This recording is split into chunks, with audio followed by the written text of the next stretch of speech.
Assalamualaikum warahmatullahi wabarakatuh. Pada kesempatan video kali ini, saya Rizka Mila Zulfi membuat media pembelajaran ekonomi yang berbentuk games. Nah, di sini Rizka membuat dua media pembelajaran. Yang pertama yaitu adalah media yang digunakan ketika pembelajaran berlangsung yang namanya adalah poster interaktif. Dan yang kedua yaitu adalah media yang digunakan untuk menguji kemampuan peserta didik atas materi yang telah disampaikan, di mana nama permainannya itu adalah dartboard games.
Baiklah, nah pada kali ini saya akan menjelaskan mengenai media yang pertama, yaitu adalah media yang digunakan ketika pembelajaran berlangsung yang saya namai yaitu adalah poster interaktif.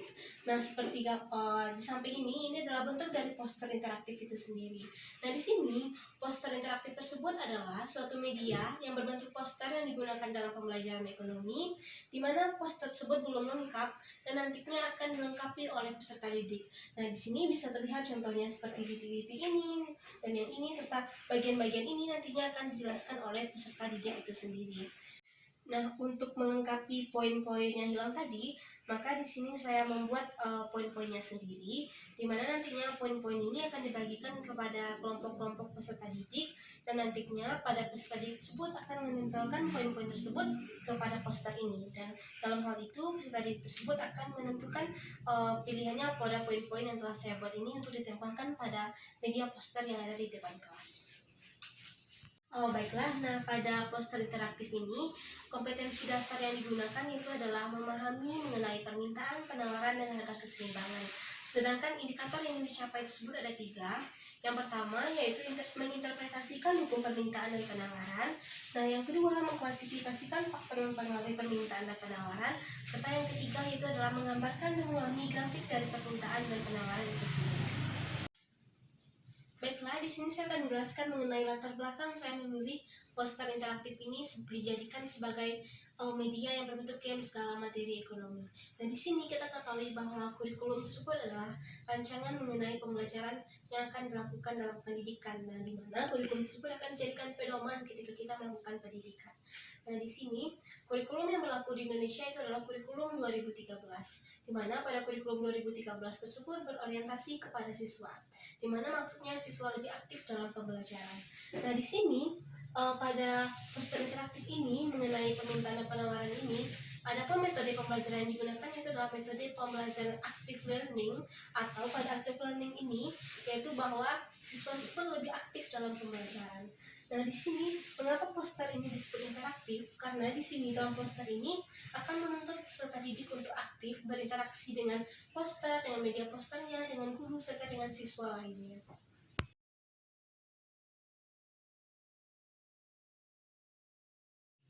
Nah, baiklah. Nah, sebelumnya nanti saya akan menjelaskan mengenai sedikit materi mengenai permintaan dan penawaran yang ada pada poster ini, yaitu mengenai pengertian dari permintaan dan penawaran, di mana pada nantinya siswa tersebut bisa membaca apa itu permintaan, apa itu penawaran, serta nanti siswa akan bisa melihat bagaimana grafik dari permintaan dan penawaran itu sendiri. Nah, berdasarkan adanya grafik ini, nantinya diharapkan bahwa siswa mampu menganalisis hukum permintaan dan hukum penawaran berdasarkan grafik yang sudah ada pada poster ini. Nah, lalu setelah siswa berdiskusi selama kurang lebih 10 menit tersebut, nantinya saya akan memimpin pembelajaran menggunakan poster ini. Nah, di sini nantinya saya akan memberikan kesempatan kepada setiap kelompok untuk melengkapi poster yang ada di depan kelas ini. Nah, contohnya yang pertama yaitu saya akan bertanya mengenai hukum permintaan. Nah, di sini kelompok yang ingin tampil tersebut saya akan membacakan bahwa hukum permintaan tersebut adalah apabila harga mengalami penurunan maka jumlah barang yang diminta akan nanti yang ini akan dilengkapi oleh peserta didik oleh kelompok tadi. Nah, nanti saya akan bertanya kepada kelompok apakah memberikan kesempatan kepada setiap kelompok ingin melengkapi bagian yang kosong ini. Nah, jika salah satu kelompok terpilih, maka nantinya kelompok tersebut akan melengkapi poster ini. Baiklah, setelah menjelaskan tadi mengenai permintaan dan penawaran, nanti saya akan memimpin di kelas untuk setiap kelompok untuk saling berkompetensi menempelkan bagian-bagian yang kosong pada poster ini. Dimana nantinya yang pertama yaitu saya akan bertanya mengenai untuk menempelkan bagian kosong pada bagian submateri hukum permintaan, dimana pada poster ini dijelaskan bahwa hukum permintaan tersebut adalah apabila harga mengalami penurunan maka jumlah barang yang diminta akan titik-titik, dimana nantinya bagian kosongnya akan dijawab oleh salah satu kelompok, dimana di sini setiap kelompok tersebut memiliki kesempatan untuk menjawab dan menempel bagian yang kosong ini. Nah, di sini nantinya kelompok tersebut akan mengirimkan salah satu perwakilannya untuk menempelkannya. Dan setiap kelompok memiliki kesempatan yang sama, namun nantinya saya akan memilih salah satu kelompok yang mengacungkan tangannya terlebih dahulu. Nah, di sini contohnya bahwa kelompok tersebut menjawab seperti ini, yaitu apabila harga mengalami penurunan, maka jumlah yang di barang yang akan diminta akan naik atau bertambah, dan apabila harga mengalami kenaikan, maka jumlah permintaan akan turun atau berkurang. Nah, setelah kelompok tersebut menempelkan jawabannya, nantinya saya akan bertanya dan kepada kelompok tersebut apa alasan ia mengatakan dan memilih bagian tempelan ini untuk ditempel pada bagian hukum permintaan tersebut. Nah, nantinya setelah kelompok tersebut menjawab, nantinya kami sama-sama akan mengevaluasi kembali bagaimana jawaban kelompok tersebut tadi. Nah, setelah dua kelompok tadi menjawab mengenai menempelkan bagian yang kosong pada hukum permintaan dan penawaran, maka selanjutnya nanti saya akan memberikan kesempatan pada kelompok yang lain untuk melengkapi pada bagian materi selanjutnya, yaitu mengenai faktor yang mempengaruhi permintaan serta faktor yang mempengaruhi penawaran. Nah, di sini nantinya pada setiap kelompok tersebut memiliki kesempatan untuk menempelkan hasil diskusinya. Contohnya ada satu kelompok lagi yang menempelkan mengenai faktor pengaruh permintaan seperti harga barang pengganti, serta distribusi pendapatan. Nah, setelah perwakilan kelompok tadi menempelkan bagian jawabannya, nanti juga akan dilakukan hal yang sama seperti kelompok sebelumnya, yaitu ditanyakan apa alasan atau apa yang melatar belakanginya bahwa memilih bahwa bagian ini untuk ditempel pada bagian faktor yang mempengaruhi permintaan tersebut. Baiklah, pada tahap akhir pembelajaran, saya akan melakukan koreksi dan evaluasi terhadap poster interaktif yang telah dilengkapi oleh siswa tadi. Dan saya akan menjelaskan mengenai permintaan dan penawaran. Pertama mengenai permintaan, penawaran. Nah, nanti saya juga akan mengkoreksi dari jawaban siswa tadi. Contohnya salah satu mengenai hukum permintaan, di mana tadi telah dijawab dengan benar bahwa apabila harga mengalami penurunan, maka jumlah barang yang diminta akan bertambah atau naik, dan apabila harga mengalami kenaikan maka jumlah permintaan akan turun atau berkurang. Dimana nantinya bahwa hukum ini bisa dilihat oleh tadi tersebut berdasarkan grafik permintaan yang telah ada pada poster tersebut. Nah, begitupun sebaliknya untuk hukum penawaran. Nah, selanjutnya yaitu saya juga akan mengkoreksi dan menjelaskan mengenai faktor yang mempengaruhi permintaan dan faktor yang mempengaruhi penawaran. Dimana bahwa kita berasumsi bahwa jawaban dari peserta didik tersebut sudah benar, di mana bahwa faktor yang mempengaruhi permintaan tersebut ada harga barang pengganti, distribusi pendapatan, intensitas kebutuhan, pertambahan penduduk serta pendapatan masyarakat. Sedangkan faktor yang mempengaruhi penawaran tersebut ada biaya produksi, harapan akan keuntungan, teknologi serta harapan harga masa depan. Nah, di sini bahwa faktor yang mempengaruhi permintaan tersebut dilihat dari segi konsumen, sedangkan faktor yang mempengaruhi penawaran tersebut dilihat dari segi produsen. Nah, di sini poster ini disebut berbentuk games karena dalam penempelan poster ini tadi bahwa peserta didik tersebut atau siswa tersebut melalui kelompoknya tersebut akan saling berkompetensi untuk menempelkan bagian-bagian yang kurang pada poster. Nah, poster ini disebut interaktif karena di sini memang benar-benar ada interaksi antara siswa dengan siswa lainnya, siswa dengan media posternya, serta siswa dengan gurunya. Nah, di sini diharapkan bahwa dengan penggunaan poster interaktif ini yang berbentuk game ini, diharapkan bahwa siswa tersebut tidak bosan dalam memahami pembelajaran serta pembelajaran tersebut bisa ditangkap siswa dengan baik. Nah, di sini setelah menjelaskan bagaimana cara kerja dari poster interaktif ini, saya akan jelaskan mengenai manfaat dari poster interaktif ini. Di mana manfaatnya yang pertama itu adalah meningkatkan peran atau partisipasi siswa dalam belajar. Karena di sini tadi dijelaskan bahwa siswa tersebut memang benar-benar ikut serta dalam yang namanya penempelan dari poster interaktif ini, mulai dari diskusi dengan kelompoknya, penempelan hingga penjelasan materi hingga tanya jawab dan umpan balik dari pembahasan materi pada poster interaktif ini. Nah, yang kedua yaitu meningkatkan pemahaman siswa, karena disebut sebagai meningkatkan pemahaman siswa karena di sini pembelajaran tersebut tidak hanya berupa pemberian materi dan materi saja, melainkan ada game berkompetensi antara kelompok siswa, antara kelompok 1, kelompok 2, atau ada 8 kelompok tadi. Nah, yang ketiga yaitu meningkatkan kemauan siswa dalam belajar, karena pada poster ini bisa terlihat ada warna-warni, serta adanya visual serta gambar-gambar yang menarik sehingga siswa tidak bosan ataupun mengantuk dalam pembelajaran dengan materi yang cukup padat ini. Nah, mungkin itulah terkait dengan poster interaktif ini yang berbentuk games dalam materi ekonomi, terutama dalam permintaan dan penawaran.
Selanjutnya yaitu media yang kedua, yaitu media yang akan digunakan untuk mengetahui pemahaman peserta didik atas materi yang telah disampaikan sebelumnya.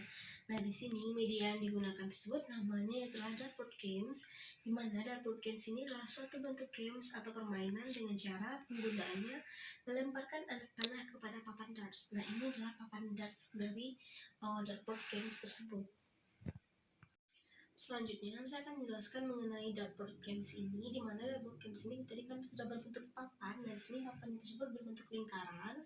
Nah, di sini pada bagian lingkaran ini dibagi menjadi 8 bagian, di mana 8 bagian ini terdapat beberapa opsi-opsi yang nantinya opsi ini akan dijawab oleh peserta didik.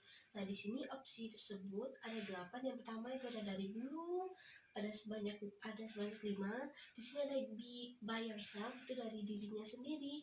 Nah, yang kedua ada mengulang kembali atau melempar kembali, serta ada dari forum.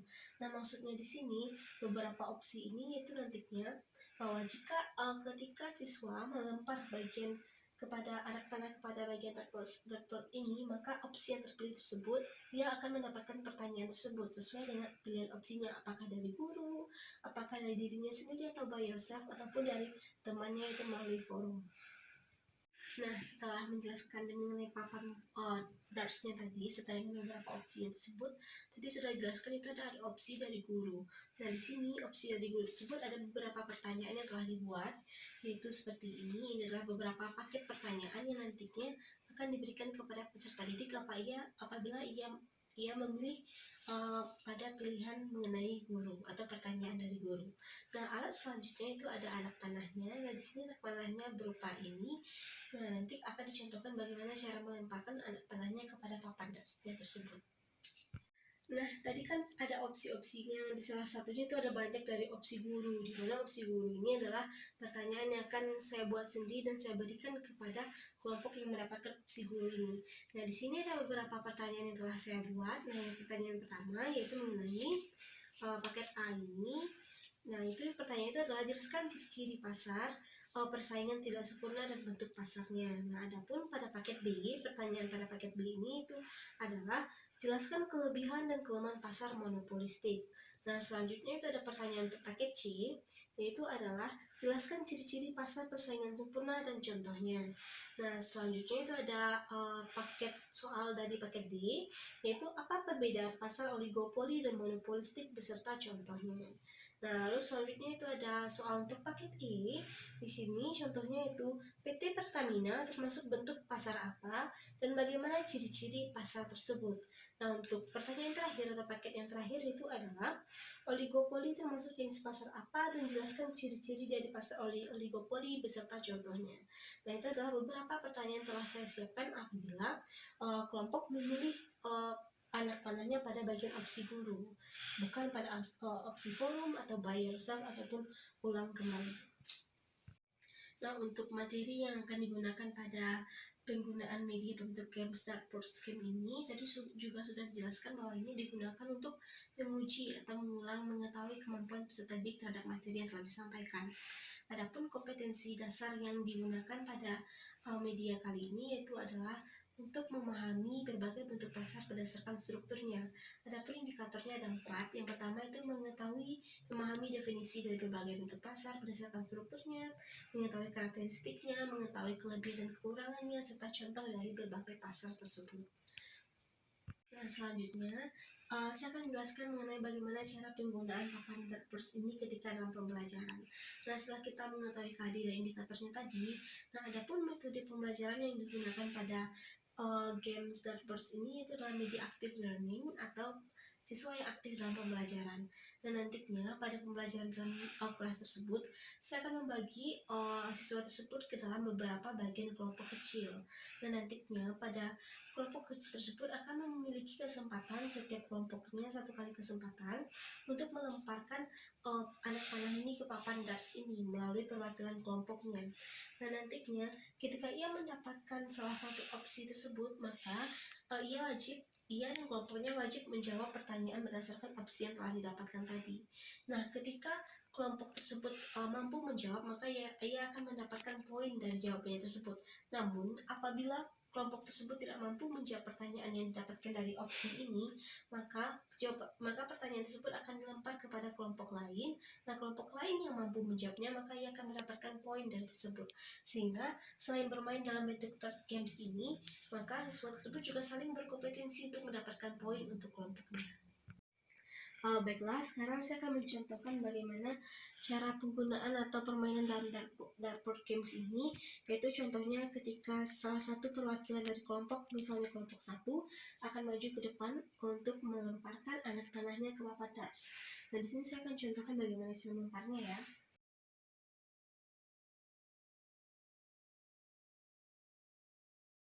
Nah, ketika saya contohkan melemparkan tadi, saya mendapatkan opsi pada pilihan guru B.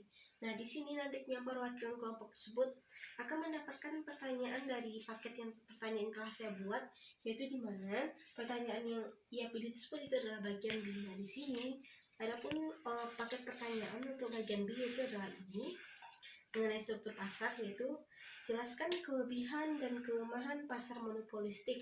Nah, ketika perwakilan kelompok tersebut mendapatkan pertanyaan ini, maka semua kelompok di dalam kelas tersebut wajib mencari pertanyaan ini. Nantinya akan diberikan waktu selama kurang lebih 3 menit untuk mendiskusikan jawabannya. Nah, nantinya bahwa kelompok tersebut akan berdiskusi selama 3 menit. Nantinya kelompok tersebut akan menjelaskan mengenai pertanyaan yang telah saya berikan tersebut. Nah, nantinya apabila kelompok tersebut benar dalam menjawabnya, maka akan dilakukan rewind atau mengulang kembali yang akan saya jelaskan mengenai materi yang telah disampaikan. Namun apabila kelompok tersebut tidak dapat menjawab pertanyaan ini, maka akan dilempar oleh kelompok lain. Nah, nanti kelompok lain akan menjawabnya, sehingga nantinya kelompok tersebut akan mendapatkan poin, dimana nantinya poin ini nantinya di akhirnya akan dikumpulkan, dimana poin ini akan menjadi salah satu aspek penilaian dalam pembelajaran yang akan saya lakukan.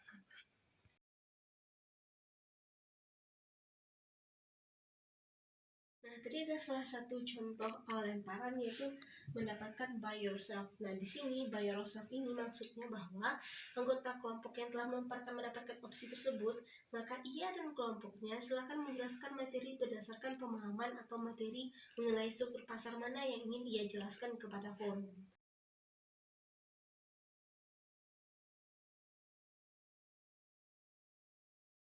Nah, lalu selanjutnya tadi juga ada contoh lemparan yang mengenai pada bagian forum. Nah, maksudnya pada bagian forum ini bahwa salah satu perwakilan dari forum tersebut akan memberikan pertanyaan kepada kelompok yang telah melemparkan anak panahnya dan memilih opsi forum tersebut. Nah, nantinya setelah beberapa jawaban tersebut juga akan diulangi mengenai penjelasan yang lebih benar mengenai materi yang telah dijelaskan oleh berbagai kelompok berdasarkan pilihannya tadi. Nah, setelah tadi saya menjelaskan bagaimana cara penggunaan dari data games ini, selanjutnya itu saya akan menjelaskan apa sih manfaat ketika kita menggunakan games berbentuk ini. Nah, manfaat yang pertama yaitu adalah untuk mengetahui pemahaman dan pengetahuan peserta didik terhadap materi yang telah diberikan, yaitu materinya mengenai struktur pasar. Mengapa ini bisa dijadikan sebagai ajang untuk mengetahui pemahaman peserta didik? Karena tadi di situ sudah dijelaskan bahwa saya akan memberikan beberapa pertanyaan-pertanyaan terkait dengan struktur pasar kepada peserta didik dalam bentuk kelompok. Nah, manfaat yang kedua yaitu adalah meningkatkan motivasi belajar peserta didik. Mengapa di sini bisa meningkatkan motivasi belajar peserta didik? Karena tadi saya sudah memberikan beberapa, salah satu penilaiannya pada games ini itu adalah poin. Nah, ketika adanya poin tersebut, tentu saja peserta didik atau siswa tersebut akan saling bekerja sama dalam kelompoknya untuk mendapatkan nilai tertinggi dalam kelompoknya. Nah, adapun manfaat yang ketiga itu adalah meningkatkan peran serta kemauan peserta didik dalam belajar. Mengapa menurut saya bisa meningkatkan kemauan peserta didik? Karena board games ini itu akan berbentuk permainan, di mana nantinya peserta didik tersebut akan memiliki kesempatan untuk bermain sambil mengulang materinya, yaitu dengan melempar berbagai anak panah kepada pilihan opsi ini. Nah, lalu selanjutnya itu ada lagi meningkatkan yang namanya kemauan peserta didik dalam belajar. Karena adanya games ini sehingga ia akan lebih ingin atau berniat untuk belajar dengan lebih baik lagi, terutama untuk mengulang materi yang telah dijelaskan pada sebelumnya mengenai struktur pasar. Nah, itulah penjelasan saya mengenai bagaimana apa itu dartboard games, bagaimana cara penggunaannya, dan diharapkan bahwa dengan menggunakan dartboard game ini dalam pembelajaran akan meningkatkan motivasi belajar peserta didik serta meningkatkan pemahaman peserta didik terhadap materi yang telah disampaikan, karena kita ketahui bahwa belakangan ini banyak terjadinya yang namanya kekurangan waktu dalam pembelajaran serta kompleksitasnya materi sehingga kurangnya pemahaman atau pengetahuan peserta didik terhadap materi yang telah disampaikan. Oleh karena itulah diperlukan salah satu contohnya bisa berbentuk ini untuk menggunakan untuk merewind atau mengulang kembali pengetahuan peserta didik terhadap materi yang telah disampaikan. Nah, sekianlah penjelasan mengenai media yang saya buat, yaitu ada 2 media. Yang pertama itu digunakan ketika pembelajaran berlangsung, ada poster interaktif. Dan media yang kedua yaitu ada digunakan untuk mengulang kembali pengetahuan peserta didik mengenai materi yang telah dijelaskan, itu ada dartboard games. Nah, mungkin sekian penjelasan pada video kali ini, dan sampai jumpa di video berikutnya. Assalamualaikum.